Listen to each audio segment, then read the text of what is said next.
Well, the plan is set off from Penrith in Cumbria, sailing from Holyhead to Dublin. From Dublin, we're driving right across Ireland with 3 wagons, 15 horses, 1 coach, and about 20 crew. Arrive at Limerick, stay overnight, and then we start the journey. And each day we divide into 5 or 6 stops, roughly between 5-10 miles apart. At each stop we'll change a team, change a driver, change passengers, collect some money, and on we go for 4 days until we reach Dublin.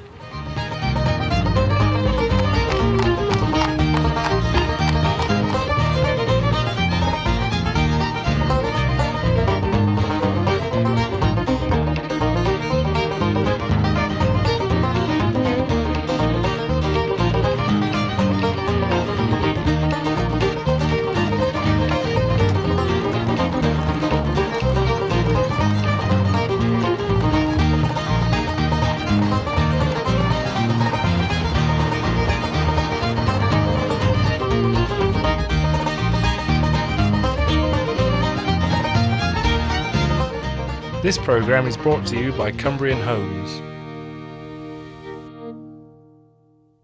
The Bowman family, from Cumbria in the north of England, are more usually known for their participation in the sport of driving trials. George Sr., his brother Robert, and his 2 sons, George Jr. and Barnaby, are most often to be seen displaying their skills, both nationally and internationally, in this demanding activity. And George Sr. has been part of many British medal-winning teams since 1972.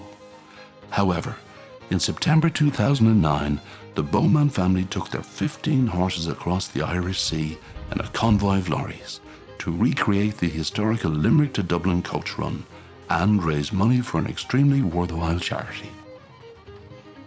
Barrettstown was founded by Hollywood actor Paul Newman in 1994. And it's an organisation based in the foothills of the Wicklow Mountains in Ireland. Barrettstown improves the lives of children and their families affected by childhood cancer and other serious illness, rebuilding their confidence, trust and self-esteem through therapeutic recreation. The 2 Georges, Robert, Barnaby and a veritable army of grooms and helpers made the 4-day trip in the Molly Malone road coach to rattle buckets for this worthy cause. It's a real family do. Just talk us through who's in. Well, I suppose to start at the top, my dad. He'll be coming, mother, Uncle Robert, brother George and myself. George has organised it all. He's been very busy planning routes, driving the route, talking to landlords and places to stop and everything that goes with that, so I'm sure it'll all work out. Each team will probably have about 5 people with them, plus your drivers. And, my girlfriend Tracy's coming over, so it'll be her first coaching trip. I've got Jacko's driving the wagon. I've got Becky and Claire and Tracy. That's just my crew alone. Obviously, you've got to have people to look after the horses because you stop at a stop-off point, take a team of horses out. The team of horses have to be ready in harness to put into the coach and set off, and then the team that were taken out are put on the wagon, cleaned off, and they leapfrog not to the next step but the step after and wait for the coach to arrive there, which then they repeat the process. So the coaching is one of those things. It's great when you're on the coach and you're driving and and being a passenger on the coach. The other flip side of the coin is the logistics and the looking after the horses. And so for anyone who's actually doing that part of it, it's a bit of a pain in the ass, really. So.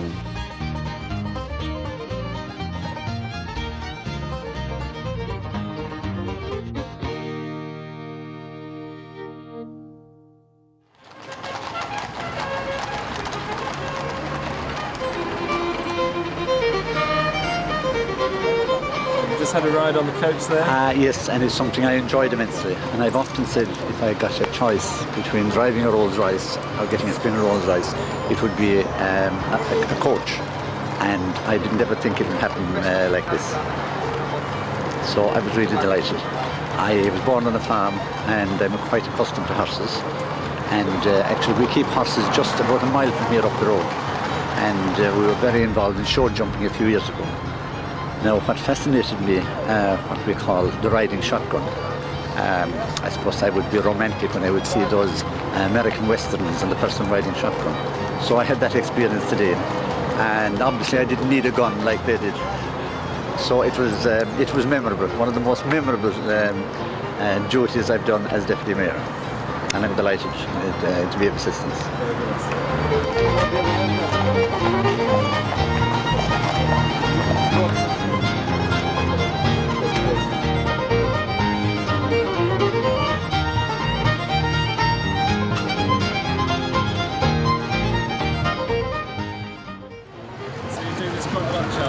Quite a lot, yes. You work with George, do you? No, I work up in Scotland, but I come down here to do guard for George. How did you get into that? My brother had a coach in Somerset called the Harrier, and when I was 16 I left school, and the first job I got was guard on his coach, to blow the coach on. And from then on I've been employed by different people over the years. We did a trip from Edinburgh to London in 1971. It took a week. And several trips from Manchester to Edinburgh on a coach called the Sir Walter Scott, which took 3 days. And we're now doing this lovely trip in Ireland. I've never been to Ireland before, so thoroughly enjoying the trip. I'm dressed here as a guard, which would be normally kept on a road coach to keep the passengers informed and to blow, I say, the coach on to keep while the coach trip went on.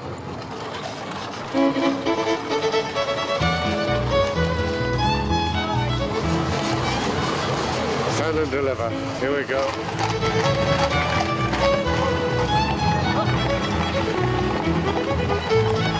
Stand and deliver! Your money I like! Mobile phones? Get on here.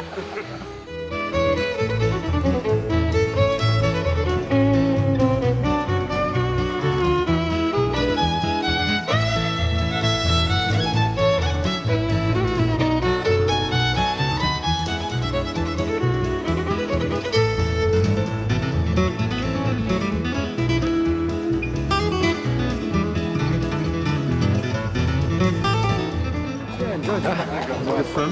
Yeah, went well with the road. We didn't hold the traffic up, as I thought we might have done. Because the traffic doesn't bother us, we bother the traffic, you see. But with that hard shoulder thing, it was good because we could keep the traffic coming by us.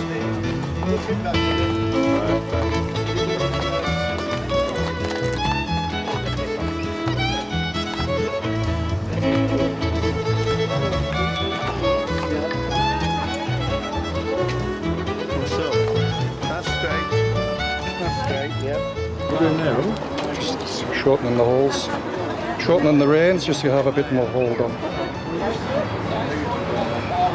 Just in case any of those wagons come a bit close to us. It just gives you a bit more control. A bit more leverage, yeah. A bit more tracking up. So you're driving the next stint? I'm doing the next 2 stints, 15 miles.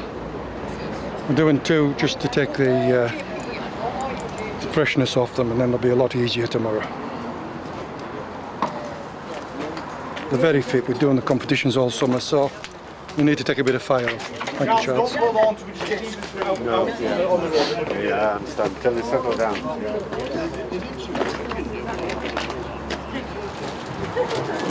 think we're going to have a cup of tea first. Can you just maybe introduce me to each horse? I'll do that. This is Flint, he's 8 years old. This is Thomas. Thomas, an 8-year-old Dutch horse. Flint on the near side. They're all Dutch horses. This is Nelson. And this is Kip. This is one of George's horses.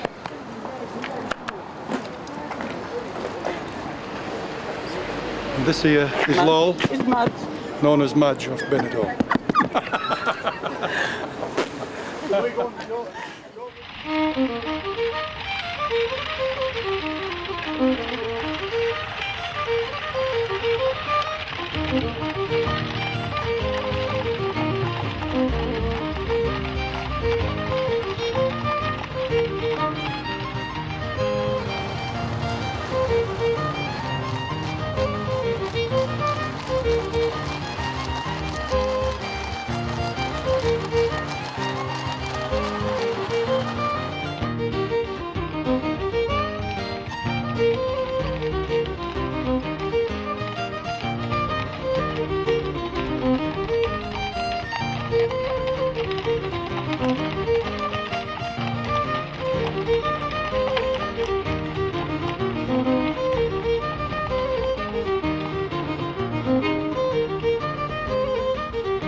in a bit, the cars can get by.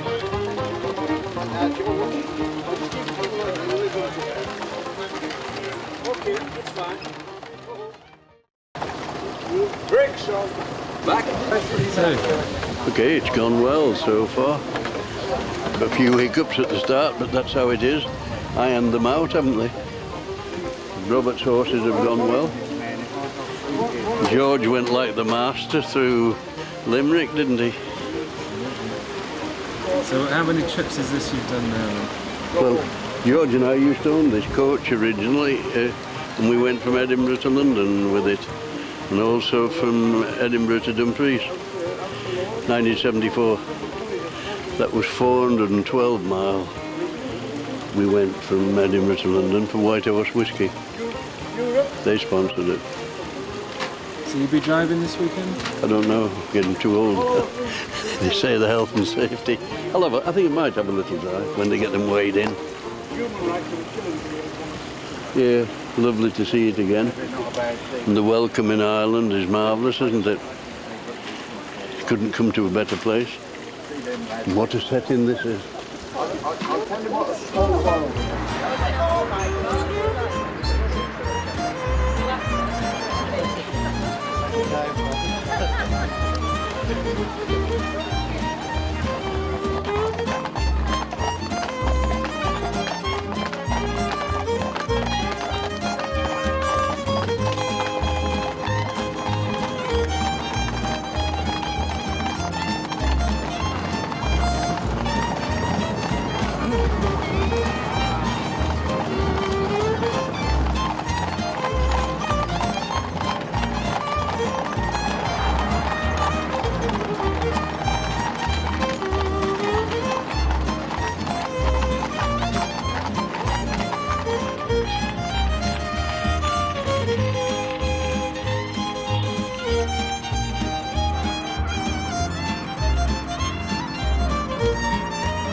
We in Britain had the fastest coaches in the world.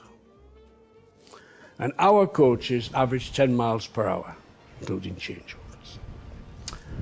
And the reason why we had the fastest coaches in the world, that when it was discovered that they could send mail by coach, because at first they thought with highwaymen and vagabonds it would be impossible. It was, see, the government of the day commissioned roads to be built and bridges to be built.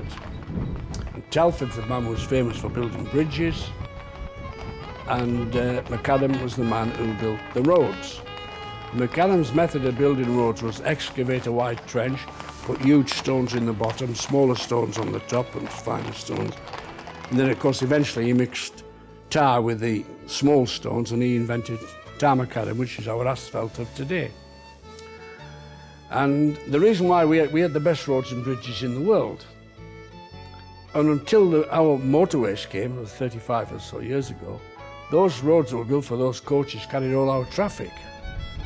They didn't have as good a roads on the continent. This is why they had autobahns before we had motorways. Now, what we would do if we were an enterprising group and there wasn't a coach run between Limerick and Dublin, so we're going to start one.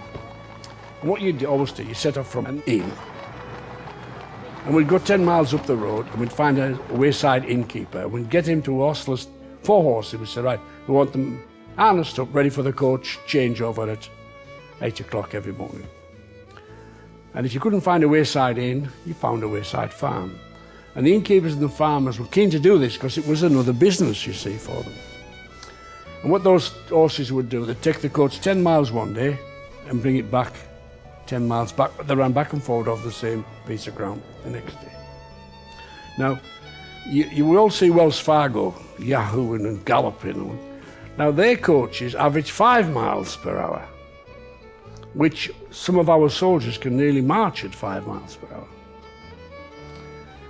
But the problem was they didn't have wayside inns or wayside farms, so they had to go out and build staging posts. So for economic reasons, they built every 15 miles instead of every 10 miles. And in a lot of cases, they used 6 horses instead of 4, because they were going through deep sand. And of course, if it rained, the creeks and they couldn't cross. They had to wait till they subsided before they could get across. And that is why, but our coaching men in the old days were very, very efficient and very, very punctual. If they said they set off at 9 o'clock, you set off at 9 on the dot. And all the wayside houses and the wayside farms always set the clocks by the coach.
Basically, we're both at university, the University of Cumbria, studying performing arts.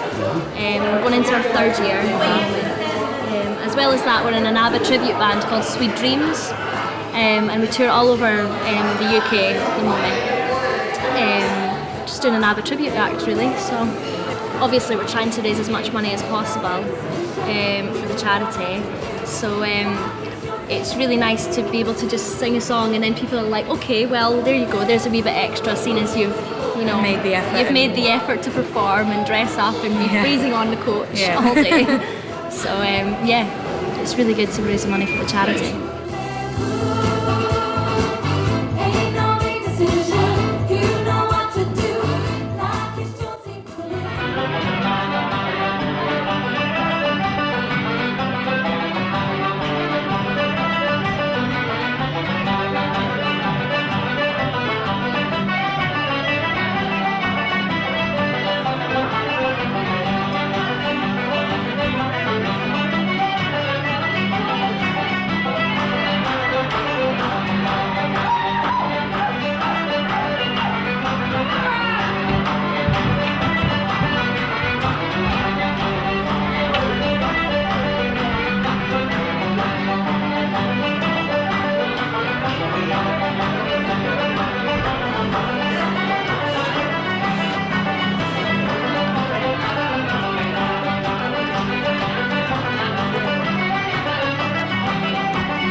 George now set off from where we stopped last night.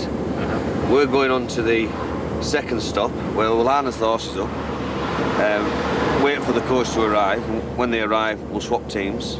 The team that was in the coach will go into this wagon and jump 2 steps onwards, and the team that's in this wagon will be in the coach, go on to the next stop where Robert will be waiting, and we'll repeat the process then.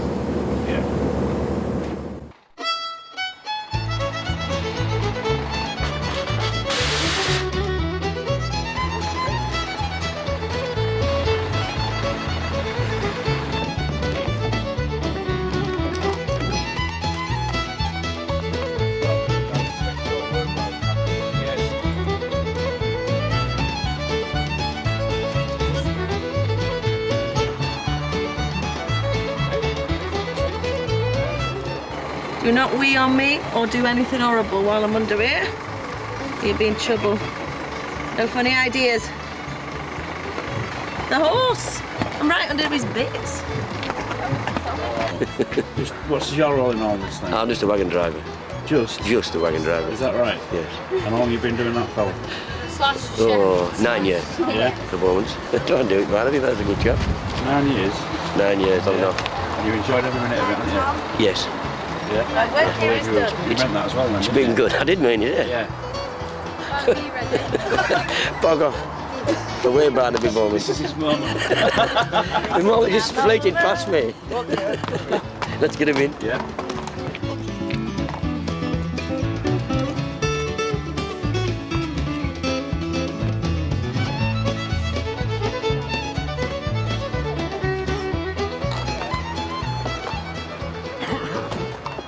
Obviously, I've met the Bowmans. I mean, obviously, I'm involved with horses since I'm young, and I'm living in the UK now. And different events, you come across different people, and I always had an interest in the driving. I've never actually done it, and of course, the top people in the driving are the Bowman family. But I met George Bowman Jr. And he invited me up to his stables and yard, and I saw the setup and rode some of his horses, and I got the opportunity to do some driving. That's fantastic. What is it, isn't it? This is a famous horse. This was in the movie, a couple of movies. This is in Tomb Raider, and this is the one that Mel Gibson rode in Braveheart. In Braveheart. Yeah.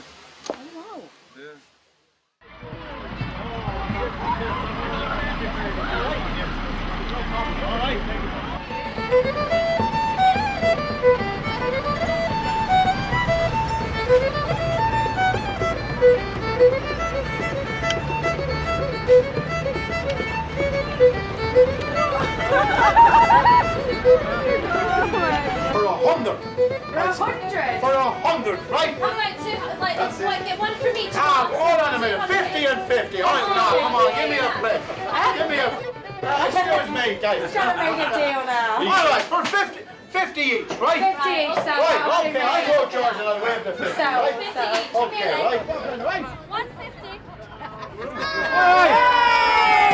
And a lovely girl, and another 50 here for you as well, Pat.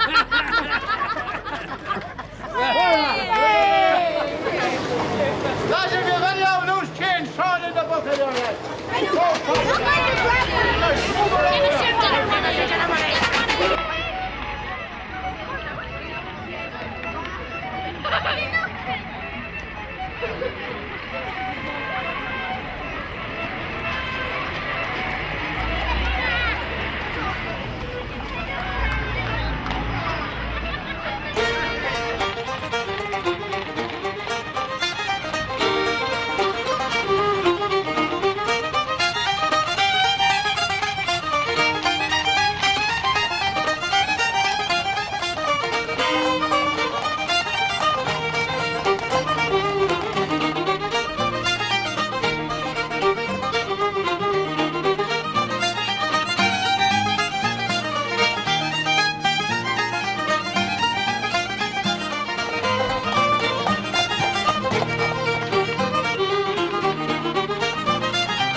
get your buckets going and leave your coats up there. Oh yeah, you've got that broke too.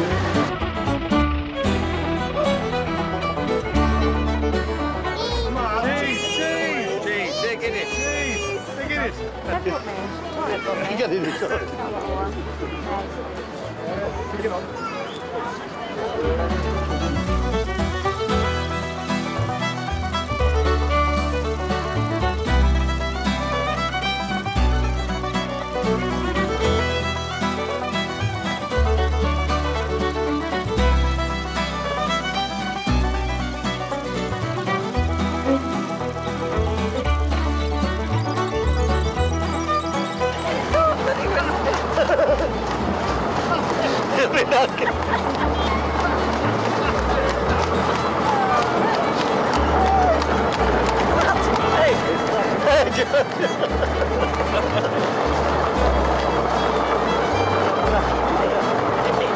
He's off. Stand and deliver, can't keep up. Wait till somebody else has it. Well, with it, I'll have a day off. Yeah, but best laugh is, who's going to take him back the wagons a little bit? Put him in the field, haven't I? Pick him up in more. Give bed and breakfast. I hope he picked his mobile phone up. Oh, dear.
We're in Kildare Town. We're in the race, which is the Racing Academy and Centre of Education. It's where we train apprentice jockeys. We take in 32 students every year between the age of 15 and 18 years of age for a 42-week FOSS-sponsored jockey course.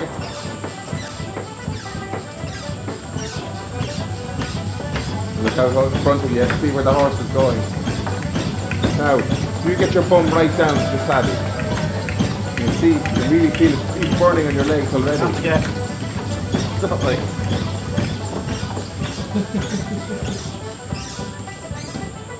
You can see why the... You can feel the band there. Can't you? Just Yeah. after a few seconds. So you can see where the jockeys stand up, you know, at the end of a race. I've been involved with horses all my life, born to horses, fathered horses. Probably could ride before I could walk. As a youth I did show jumping. And then for a while I worked, and then I did a year in Canada rodeo riding. Came back from Canada sort of like a cowboy, and I've been a cowboy ever since, I think. I got smashed up at we were demolishing airplane hangars, and I was in the scrap metal and demolition business. And I got trapped under an 8-ton door, bomb-proof hangar door, and I lost the use of my legs for quite a while. And one leg came back quite well, but the other never did come back entirely. And what I'm doing with that foot, I have a drop foot, the left foot I can't. It never did return. And I thought I'd never be able to, at the time when I was lame, I thought I'd never be able to ride again. And I started driving one horse. And you drive one horse, and I wonder it's like driving two.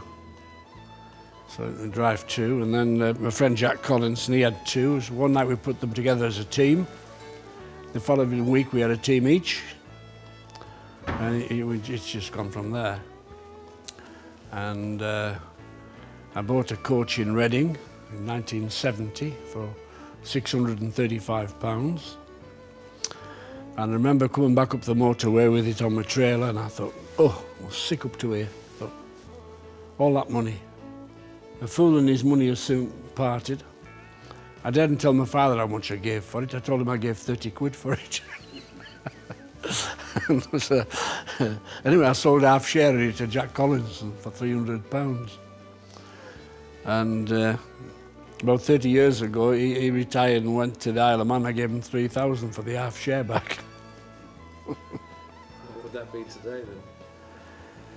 Well, coaches aren't just as valuable as they were because they've got very clever at reproducing them, making new ones. The Polish people are very clever, so it distracted from the value of the old ones. And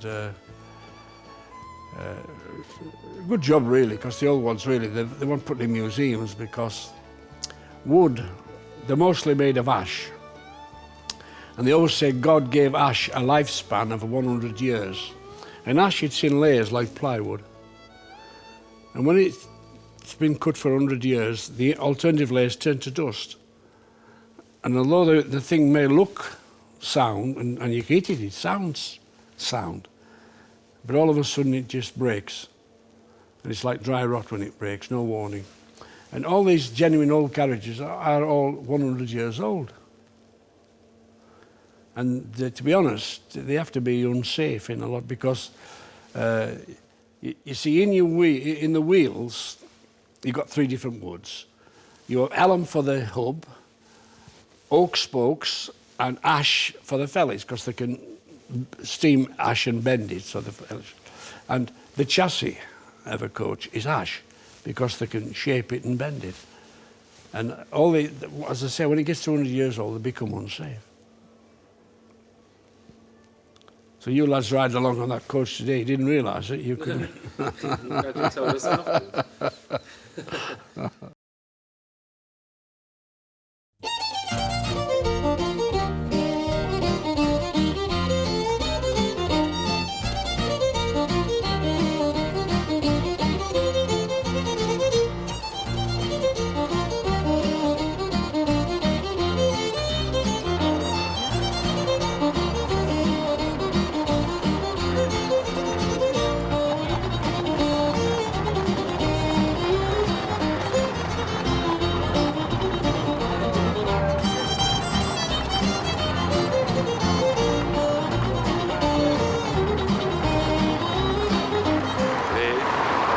I'm wearing just now is a guard's livery. It was copied from the Royal Mail coach. They used to wear a scarlet coat, black hat, gold braid, dark blue, and this was issued by the post office every year for them. So the road coach guards copied it. They would have scarlet coat with buff facings, not the royal gold. And the guard would be responsible for the passengers on the coach, carrying a pouch with the coach's name, a key for the boot, and a timepiece in the back, where he could tell the coachman whether they were running on time or not. Inside the pouch, the guard would have a way bill, which was about so big. With every passenger's name recorded, the guard would also have to record the weather report, how much the passengers paid and how much luggage and what weight. The guard's full responsibility was for the passengers. The coach horn was sounded as a signal, as you would rather like a horn today, but more colourful. When they came to a toll gate, the guard would play a tune to open the toll gate would be open.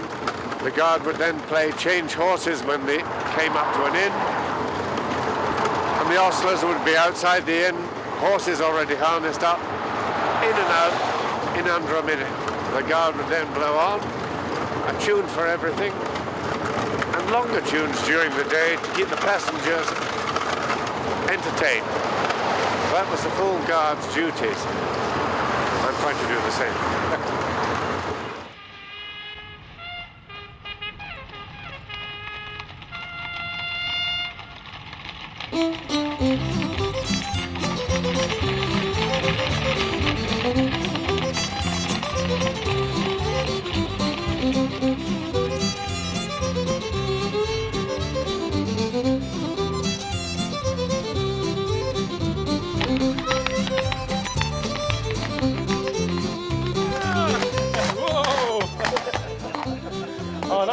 right?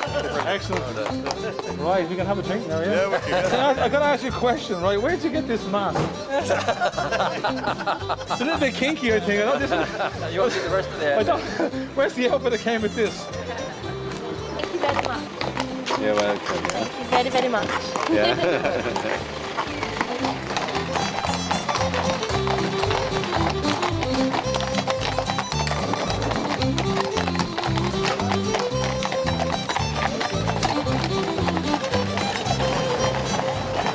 I understand you're one of George's oldest friends, is that right? That's right, we were born up the same street. We've been friends ever since. And I've been travelling with him for 37 years. I did his timekeeping and navigating for 36 years, but after I got this thrombosis, I had to give up. But I still go 7 days a week, I'm out with him, 7 days a week. We drive out every day, wet rail, wet to shine. And you've done that for how long, sorry? 37 years. Really? Yep. So you've been through thick and thin. Thick and thin. Yeah? Yeah, the lot. And what kind of things have you been involved with over the years together? Well, it's all been competing, you know. I went away to live for a while and then I come back. And they said, I see a lot of you these days. I said, well, I'm back in Town living. Come up to the stable, so I went up, you know. And he had this little team of chestnut cobs. Well, I was watching these lads put these team together. I'd never seen a team put together ever in my life. And then we set off for a drive and got a bit of quiet road to give me the reins. Next day I was waiting for him at the stable. I've been like that ever since. So that was your introduction to it then, was Yeah, it? yeah. In at the deep end then? Yeah.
So obviously Barnaby is a bit of a novice driver.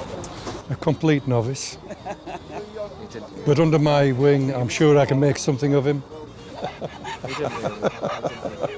Barnaby came down to the stables one day and saw me driving the horses through the hazards and said, "Could you teach me to do that, Uncle?" And I said, "No, go away. You're a waste of space. I'm teaching George, his bigger brother." They call him Zebedee because I've taken my hat off in that many competitions to retire. They're going to get me a spring put in the hat so I don't have to leave go of the reins. You're Frank Sinatra of the driving world. More comebacks, yeah. As long as I keep coming back, I don't mind.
There we go.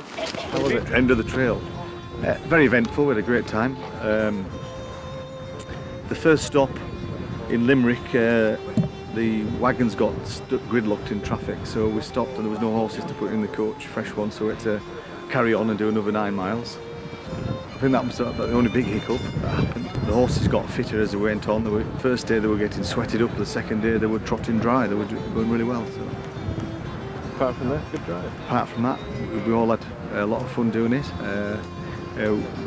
Originally, when we said we were just going to drive across Ireland, we thought we'd do it just for the crack and a bit of fun. And then I have a friend, Kenny Shields, who said, if you're coming across Ireland, why don't you try and do some good and raise money for the Barrettstown Castle charity, which is children who have cancer and getting chemotherapy from all over the world, and they come to Barrettstown. It's like outdoor pursuits. So we've raised a few quid for that. We had most of the places we stopped at, we've had a very good response to. So I was driving Dutch ones. I have a grey leopard Zana, which I put in. I also have a spare one, which is an Olaf Trotter Russian one. But they all behave well in traffic, and pulling a coach. The coach weighs 3 tons, so if some of them are a bit feed fit and jumping out the skins 2 or 3 miles up the road, and they turn into Cleethorpes donkeys. The journey has been tiring but rewarding. I think we've managed to collect a lot of money for charity. It's been hard work, I think, on everybody, but really, really good fun. I like to enjoy it. We've had some amazing nights, we've had some stressful days, but we got here in the end, and I think it was worth everybody's while. Well, it's absolutely fantastic, to be honest. Been on the... it's surprising how quickly you do the distance. It doesn't seem as far on the carriage as it does on the car when you're travelling.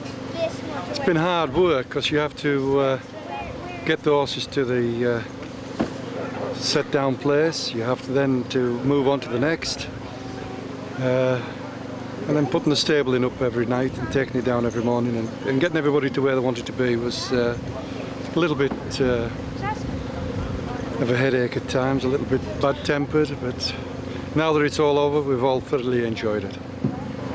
Would you do it again? I'd do it tomorrow. Been very enjoyable. Perfect.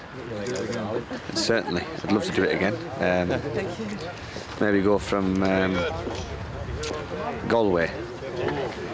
We've been very lucky with the weather this time. Yeah, I think that Galway Oyster Fair is on in March, so it might be an idea to do it then. Go Galway, start off at the Oyster Fair and go Galway to Dublin. But it's just been an absolute dream, I think. I've enjoyed every minute.